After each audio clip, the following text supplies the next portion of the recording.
Hi everyone, my name is Hardey and I'm one of the CEO and co-founders at Cellfion, a company that's been spun off from over 10 years of research at Linköping University and KTH's Royal Institute of Technology. And today I'm just going to tell you a little bit more about Cellfion, what we do, the markets we're working in, and where we stand really as a company. So the technology that we're working with is something called an ion selective membrane that can be applied to different electrochemical devices, such as fuel cells, batteries, and other hydrogen technologies, such as electrolyzers for the production of green hydrogen. Now, in the market today, the commercial membranes are actually based on a material that's called PFAS. Now, I don't know if this is anything that anyone's been following for the last few years, but this is actually a material that could be disappearing from the markets within the next 5 to 8 years. And this is because it's been deemed as a forever material by the EU. And there's several countries within the EU that are actually filing for an application within, well, it was actually submitted a couple of months ago to get rid of these materials. And this will have a major impact for the energy industry, such as fuel cells and the future of clean hydrogen, really. Because over 80% of the membranes are actually based on this.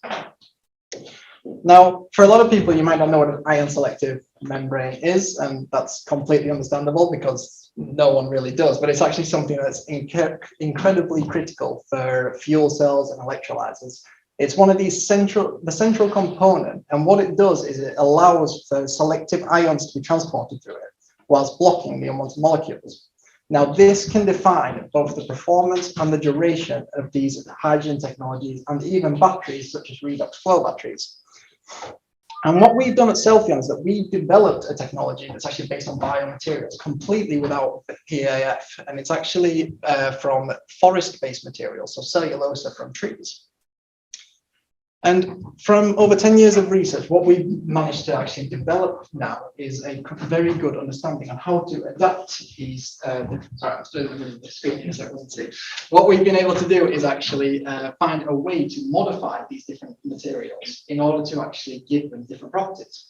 So one thing that became quite clear for us when we were developing the materials is that every device needs to have a membrane specifically developed for itself. So if you look at fuel cells, for example, you're putting this material into a gas system. So it actually dries out very quickly. Whereas if you look at a battery, such as a redox flow battery, you're putting this into an aqueous-based system. So it needs to be able to be very stable in water. So what we have done through chemical and mechanical modifications to wood-based products, and it starts with especially the nanofibers is what we are using in our products. We found a way to adapt the properties to the specific devices, which has now allowed us to actually get pretty fantastic, without overselling it, with pretty good performance in fuel cells and battery devices. Let's see. There we go. So the process for making these is that we take cellulosa from the trees and we liberate the fibrils via different chemical and mechanical treatments. And then what we do at this point, we take a dispersion that looks basically like a water, but you have extremely small fibrils in them. And we fabricate these into sheets. And they come out looking a little bit like this product that's inside the paper here. So it's actually a semi-see-through plastic piece of paper is what it looks like, but it's 100% bio-based. Now, we've decided to target 2 applications of this technology, being fuel cells and redox flow batteries. And that's because we've seen the pull from the market. It's an exponentially growing technologies. Now, fuel cells are what are used to convert hydrogen into electricity. And these are technologies that will be found predominantly within the transport sector, so especially within the heavy transport sector, such as large trucks, trains, and in the future, there's even a push towards aviation, actually. And I think Airbus released quite recently that by 2035, they will have hydrogen-driven airplanes. But we're also looking into the redox flow battery sector. Now, this is maybe a technology you've never heard of, and it's actually something that is growing pretty exponentially fast. Now, redox flow batteries are a very large-scale energy storage. This is not something you will find in cars, and that's simply because they are too heavy and too big. But what's really nice about redox flow batteries is that you can actually decouple the power from the capacity, which means that if you want to store more energy, you build them bigger. pretty much. It's that simple. So there's two giant tanks that hold electrolytes, and this is where the energy and the capacity is. So if you make these electrolyte tanks bigger, you can store more energy. And as a case, there is actually the biggest battery in the world is based on a redox flow battery. And this is a building built in China today. And it's going to be an 800 megawatt hour system. So we're looking at the really large energy storage, the different types of mini grids, for example, where you can have a whole society being driven off a battery and renewable energy.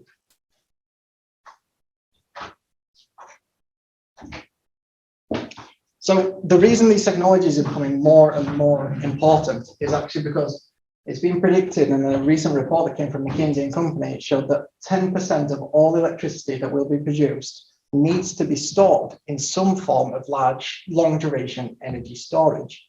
Now, batteries and hydrogen will be a leading player in that, but it's also going to be storage technologies such as nuclear and hydropower. But with batteries and hydrogen being two of them dominating technologies there as well. And this is a large market when you think that the energy market is the largest in the world. So as a company, what we've been working a lot with is how do we get this material to the market as quickly as possible? We know that by 2025, the restrictions are going to begin to be put in place against our competitors, and we need to be able to prove to them that there is actually alternatives available. But we've discovered that coming from research is not a quick process. We founded the company in 2021, so we're just over a year and a half old. And on average, coming from research, it takes between 5 and 8 years to get a company to the market. And for us, what we've discovered now is that we need to actually increase our internal development. Developing a material for a system as complex as this is actually very hard if you don't have the competence of the full system. So we've decided now to actually as a next step to take our companies to increase the internal development that's happening so that we actually have people who can test the systems. So beginning next year, we're going to actually, at the Q3 and Q4 this year, we're going to actually look to take our company into our next investment round and move into an industrial facility in order to build out our first pilot line for the material, but even to increase and enhance the R&D efforts that are going on and to develop out our team. So if there is anybody that's interested, please don't hesitate to contact me. And I'm going to have to run out again now, unfortunately, because I have another meeting, but I'm sat just on the floor above and we'll be here for the rest of the day and tomorrow if there's anybody around. So please just come and knock on my door. Thank you. Great. Thank you, Liam. Thank you so much.